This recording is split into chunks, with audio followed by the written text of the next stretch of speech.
इस वीडियो में मैं आपके साथ शेयर करूंगा वो कॉमन इन्वेस्टिंग मिस्टेक्स जो ऑलमोस्ट हर एक इंसान करता है लेकिन नहीं करनी चाहिए।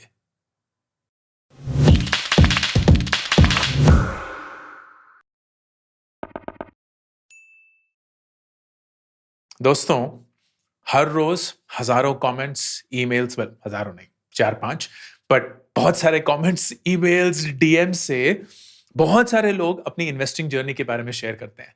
एंड क्योंकि यूट्यूब पे पर्सनल फाइनेंस पे वीडियोस काफी टाइम से बनाता आ रहा हूं, तो वो मेरी एडवाइस मांगते हैं, ओपिनियन मांगते हैं, कहीं सजेशन या हेल्प मांगते हैं।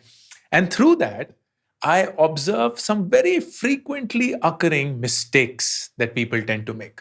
वो गलती जो उनकी गलती नहीं है, बहुत ही कॉमन है। हर एक इंसान जो अपनी इन्वेस्टिंग जर्नी शुरू कर रहा है, वो कहीं ना कहीं इन गलतियों को जरूर करता है। तो इस वीडियो में मैं वो सारी गलतियों से आपको वाकिफ कराना चाहता हूं ताकि आप जानते हुए वो गलती फिर ना करें। Let's go through these mistakes. A lot of these mistakes I've spoken about actively in previous videos. तो हर एक मिस्टेक के साथ अगर कोई मैंने वीडियो पहले बनाया है तो उसका मैं रेफरेंस दूंगा। तो it can become like a really big, almost 1 to 2 hour journey for you अगर आप उन सारी मिस्टेक्स के बारे में डीपली जानना चाहते हैं और मेरा डीप ओपिनियन उसके बारे में क्या था वो भी एक्सप्लोर करना चाहते हैं। Let's start. The first and the biggest mistake that people make, not being patient. इसके लिए एक एनेक्डोट। बिल गेट्स और वॉरेन बफेट, जो कि दुनिया के सबसे रईस लोगों में माने जाते हैं, वो एक गुफ्तगू में इंडल्ज थे। And Bill Gates Warren Buffett से पूछते हैं कि वॉरेन बफेट, आपकी इन्वेस्टमेंट फिलॉसफी जो है वो इतनी सिंपल है कि आप इन्वेस्ट करिए और अच्छे प्राइस पे इन्वेस्ट करिए and then just wait wait patiently. इतनी सिंपल फिलॉसफी से आप इतने अमीर बन चुके हैं, बाकी लोग क्यों नहीं बन पाए? And at that point of time, Warren Buffett says, it's because no one wants to get rich slowly. And that's true about most investing principles या ideologies. हमें लगता है कि रातों रात पैसा बनना चाहिए। हमें लगता है कि यार जितना भी थोड़ा बहुत पैसा है उसमें बहुत जल्दी से रिटर्न आ जाए and then we can make a lot of money. But that's not how the real world works.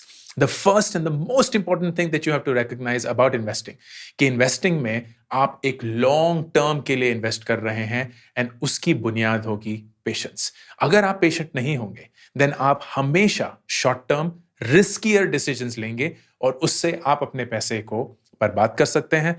बहुत पुअर डिसीजंस लेके अपने पूरे कॉर्पस को इरेज कर सकते हैं and that should not be how you approach as a smart investor. Number 2, ये खासकर जो लोग अपनी इन्वेस्टिंग जर्नी शुरू कर रहे होते हैं और अपने 20s में हैं, वो मिस्टेक करते हैं। Investing because of FOMO. अरे मेरे दोस्त ने यहां पैसा डाल दिया, उसके रातों रात इतने पैसे बन गए, मुझे भी डालना चाहिए। अरे दुनिया में ये पागलपन चल रहा है, मुझे भी इस भीड़ भाड़ में पहुंचना है, घुसना है, तो मुझे भी ये करना चाहिए। A large part of the crypto wave जो हुआ था इस साल शुरू में, वो फोमो था। किसी को सर पैर नहीं है कि क्या चल रहा है। बहुत ही कम लोग हैं जो क्रिप्टो को डिटेल्ड मैनर में समझते हैं, ब्लॉकचेन क्या है उसकी आइडियोलॉजी को समझते हैं, उसके साइंस को समझते हैं, टोकन्स का पर्पस क्या है, वो कौन से यूज केस को सर्व कर रहे हैं इन द वेब3 वर्ल्ड, उसको समझते हैं। उनको भी कहता अरे शीबू बहुत सारे पैसे बन रहे हैं, अरे डोज बहुत सारे पैसे बन रहे हैं, bitcoin, ethereum. I am not saying that these are bad investments. What I am saying is कभी भी अगर आप फोमो की वजह से इन्वेस्ट करते हैं, you are most likely not making a well informed decision. आप सिर्फ डिसीजन इसलिए ले रहे हैं क्योंकि आपकी जल रही है कि किसी और के पैसे बन रहे हैं। You think that you can make just as much money by doing something that the entire world is doing. अगर आप नहीं कर रहे हैं तो आप ही बेवकूफ हैं, क्योंकि पूरी दुनिया को कुछ ऐसा पता है जो आपको नहीं पता। The truth is the following, अगर आप वही चीज करेंगे जो पूरी दुनिया करेगी, आपके रिटर्न्स वही होंगे जो पूरी दुनिया के होंगे। And at the average level the world is not growing any faster than what is already there in front of you. ये बॉलपार्क जानना बहुत जरूरी है।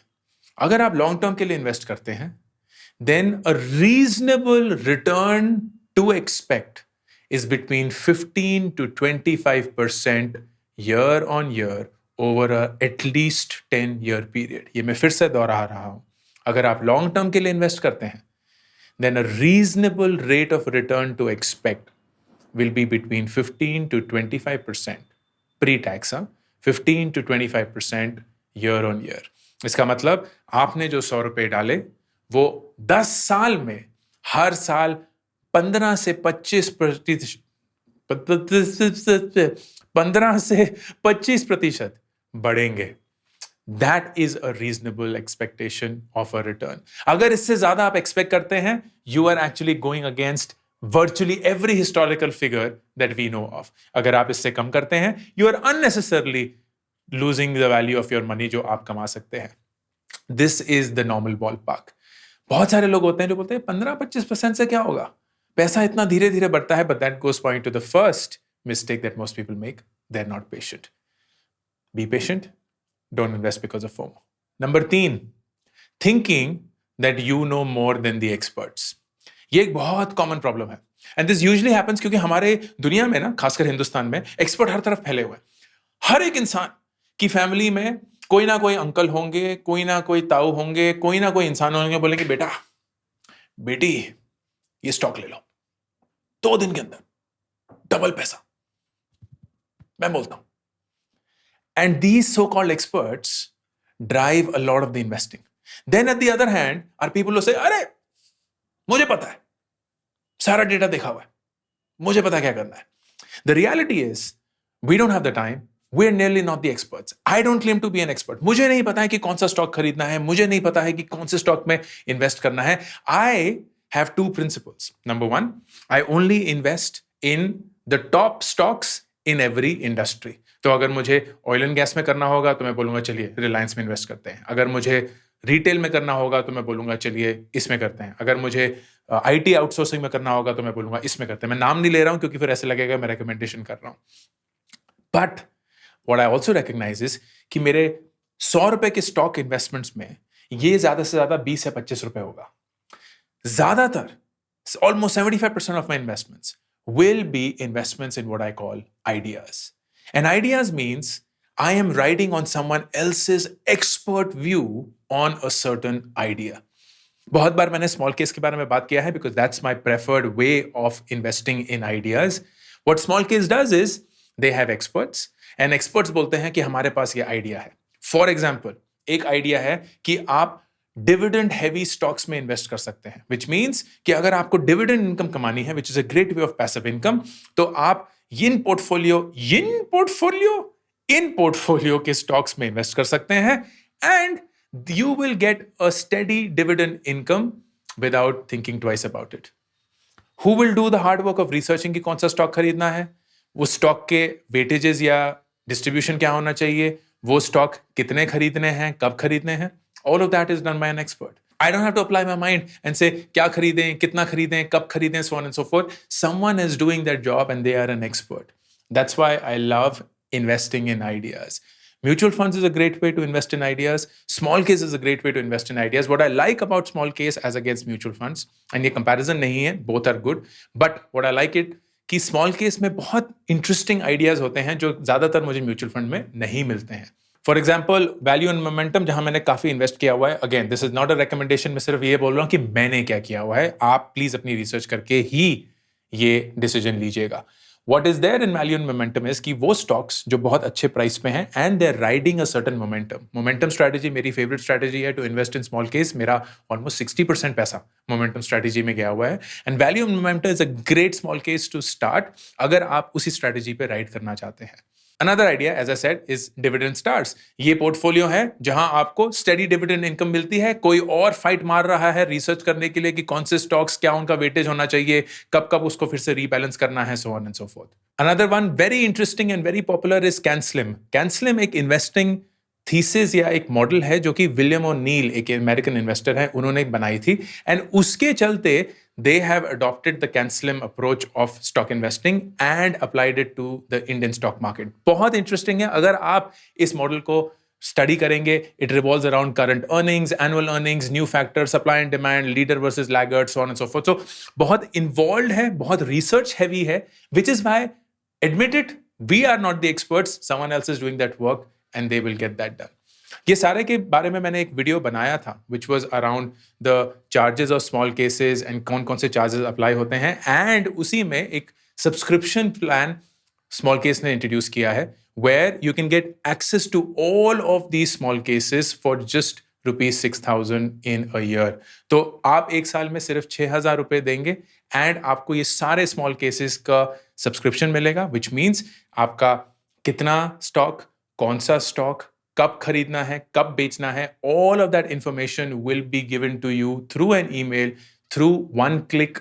All of those transactions will happen by itself, which is what I love about Small Case and is one of my favorite products. Again, not a recommendation, something that I use. But the bigger thing is, the mistake that people make is assume कि कोई और expert है जो कि expert नहीं है, या worse, हम expert हैं, हम सब जानते हैं. उसी के चलते the fourth mistake is trying to time the market. ये वीडियो में 23 नवंबर 2021 को बना रहा हूं. पिछले 2 दिन में मार्केट में बहुत करेक्शन हुई है, बहुत तेजी से मार्केट गिरी है. And a lot of people are like, अरे मार्केट बहुत गिर चुकी है, अब अंदर चल जाते हैं. And there were a lot of people जो at the peak of the market were like, अरे मार्केट बहुत बढ़ चुकी है, थोड़ा बेचना शुरू कर देते हैं. All of these individuals who try to time the market कि कब खरीदना है, कब बेचना है, क्योंकि मार्केट कब अप है, कब डाउन है, they are again assuming that they know better than the market. असलियत यह है कि किसी को नहीं पता कि मार्केट कब अप और कब डाउन होने वाली है. डायरेक्शंस हैं, trends हैं, but it requires a lot of effort and a lot of research, definitely a lot of expertise to time the market, which most of us are not able to. The best approach then is disciplined investing, averaging the cost of your purchase. इसका simple word है SIP, Systematic Investment Plan. आपने इसके बारे में सुना होगा and that is what I would strongly recommend. हर महीने पूरी शिद्दत के साथ आप एक दिन पे जितना भी अमाउंट इन्वेस्ट करना चाहते हैं वो आप करेंगे, चाहे प्राइस अप है चाहे प्राइस डाउन है.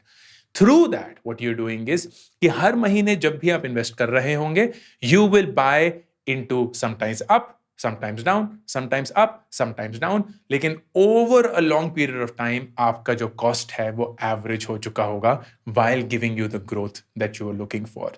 This, in my opinion, is the safest way of you investing in the stock market.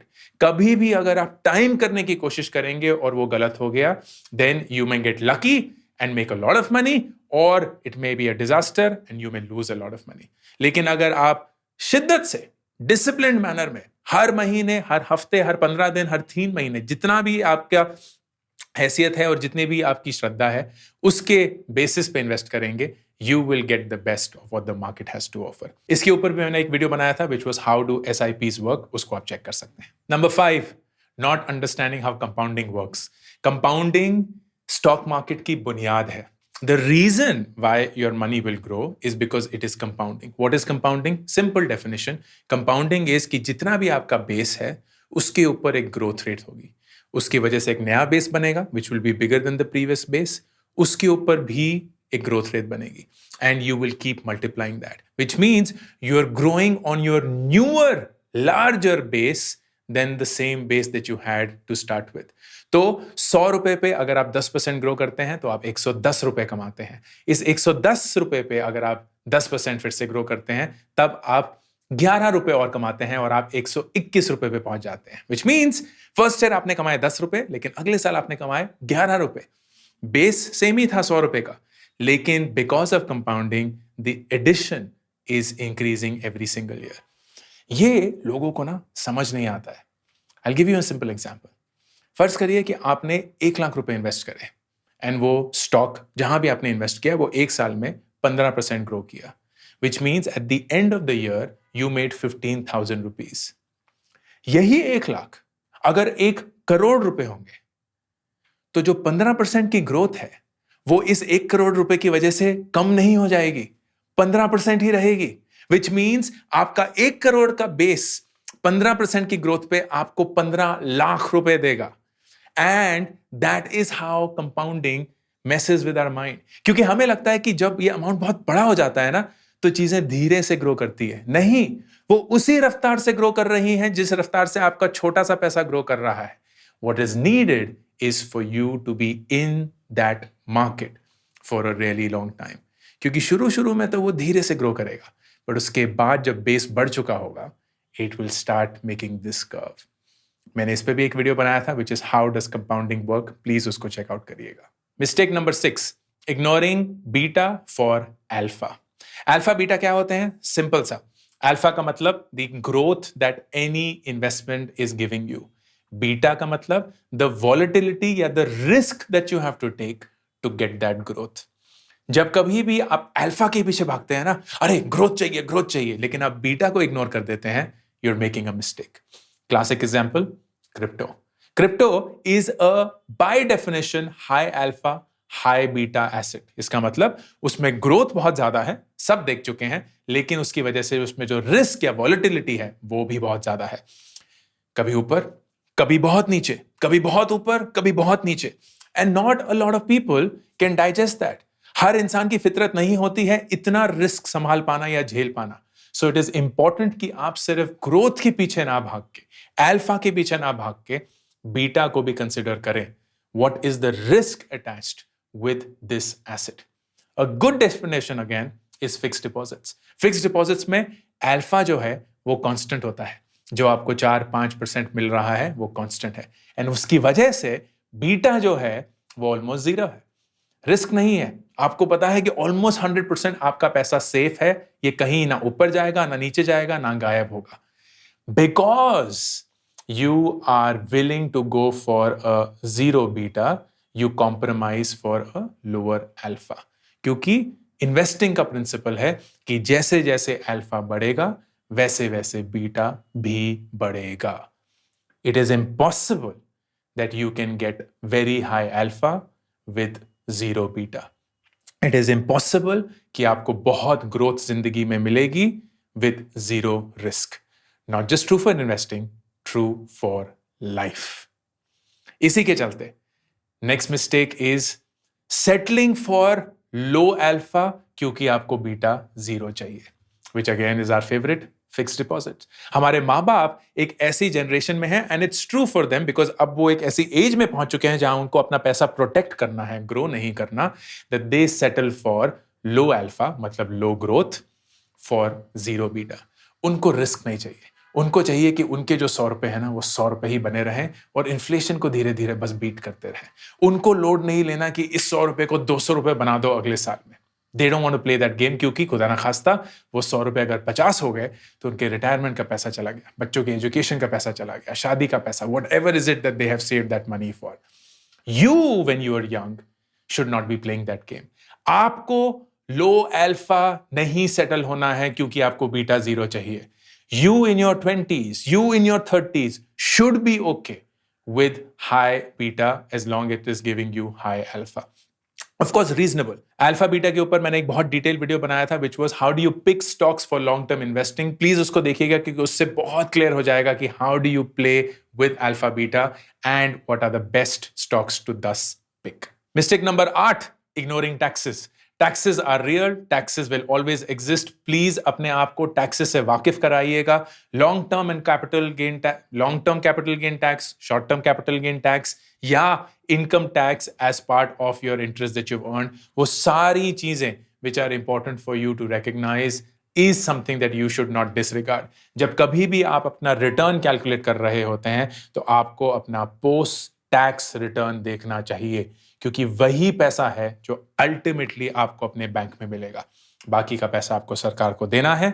You can't escape that, you shouldn't try and escape that, it is a reality of the market. उसी के चलते mistake number 9, ignoring inflation. लोगों को लगता है कि पैसा अगर ग्रो कर रहा है तो बहुत ही बढ़िया है, मैंने फिक्स डिपॉजिट में पैसा डाल दिया, 4% मिल रहा है मुझे, तो 100 रुपए कल 104 रुपए हो जाएगा, उसके बाद वो और बढ़ता रहेगा, वाह पैसा बढ़ रहा है। व्हाट वी इग्नोर इज कि कीमतें भी बढ़ रही हैं। Inflation is the rate at which things are getting costlier. तो अगर इन्फ्लेशन 6% है और आपकी एफडी आपको 5 दे रही है, इसका मतलब यह है कि आपके 100 रुपए 105 तो हो गए हर साल या अगले साल, लेकिन जो चीज 100 रुपए में मिलती थी अब वो 106 रुपए की हो चुकी है। And that means that you have reduced the value of your money. आपका पैसा ग्रो करने के बावजूद उतनी हैसियत या औकात पे नहीं है जितना वो एक साल पहले था। That is why I hate FDs. That is why I say, as a young investor and a smart investor, FD should not be what you go for. बहुत ऑब्वियस है ये मेरे लिए, and I hope it is for you as well. Inflation को ignore नहीं कर सकते, क्योंकि that is the biggest reality of why we want our money to continue grow. Next mistake, not setting any financial goals. पैसा invest करते हैं, करते रहते हैं, टुवर्ड्स व्हाट? किस चीज के लिए? अगर आपने अपनी जिंदगी के फाइनेंशियल गोल्स नहीं सेट करे हैं at a short term, medium term, long term basis, जिसके लिए आप इन्वेस्ट कर रहे हैं, then you are investing aimlessly. आपको कोई आइडिया नहीं है कि ये पैसा कब आपको जरूरत होगा, कितना जरूरत होगा, और कैसे आपको उसके लिए इन्वेस्ट करना चाहिए। This is a very big mistake that people make, specially when they are young. पैसा इन्वेस्ट कर दो क्योंकि किसी ने बोल दिया है, लेकिन कोई सर पैर नहीं कि किस ऑब्जेक्टिव के लिए ये पैसा इन्वेस्ट हो रहा है। मैंने एक बहुत डिटेल्ड वीडियो बनाया था on how to budget, which is specifically answering this question, and I hope you find that useful. And final mistake, आप इन्वेस्ट करते रहेंगे लेकिन आपके सर पे अभी भी लोन है, अभी भी कर्ज है। This is a mistake that I made time and again in my life, and I would recommend highly no one to ever do that. आपकी जिंदगी में अगर आप कोई भी लोन है, उसको जल्द से जल्द चुकाने की कोशिश करिए। बहुत लोग मेरे जैसे बोलते हैं कि अरे एजुकेशन लोन, घर का लोन तो 6, 7, 8% पे है, मैं तो इससे बहुत ज्यादा कमा सकता हूं। What you don't know is what will happen tomorrow. खुदा ना खास्ता अगर कुछ भी हो जाए, कोई पैंडेमिक का सिचुएशन आ जाए, नौकरी चली जाए, कुछ भी हो जाए, the loan is a reality. Your investment is still something that is future. आपके लोन की EMI तो हर महीने जाएगी ही जाएगी, चाहे आप जिस भी हालत में हो, लेकिन आपकी इन्वेस्टिंग तो तभी कंटिन्यू होगी जब आपके पास इनकम होगी to invest. That is why as much as possible don't take loans. मेरे हिसाब से जिंदगी में सिर्फ 2 लोन लेनी चाहिए, एक एजुकेशन के लिए और एक घर के लिए। घर much later in your life, इस पे भी एक डिटेल वीडियो बनाया था, वेदर यू शुड रेंट और buy a house. But broadly कोई भी अगर लोन है उसको जल्द से जल्द चुकाने की कोशिश करिए। एक बहुत हाईली पॉपुलर वीडियो मैंने बनाया था on how to repay your loans faster, जो आप चेक कर सकते हैं to understand how this entire loan mechanism works. So friends, these were the mistakes that most people make. I have made. I would hope that you don't. And मैं आशा करता हूं कि ये mistakes आप अपनी जिंदगी में दोहराएं नहीं। अगर कर भी चुके हैं तो उससे सीखें हो, फिर से ना करें, और किसी और को भी अगर करते देखें तो उनको प्लीज, जैसे मैंने आपको समझाने की कोशिश करी, उनको भी समझाएं कि ना करें। I hope this was useful. Ankur Warikoo signing off. Subscribe करना ना भूलें। हर हफ्ते मैं पर्सनल फाइनेंस, स्टार्टअप और करियर एंड एजुकेशन पे वीडियोस बनाता हूं, तो अगर आप सब्सक्राइब करेंगे, आप नोटिफाइड होंगे जब भी एक नया वीडियो आएगा।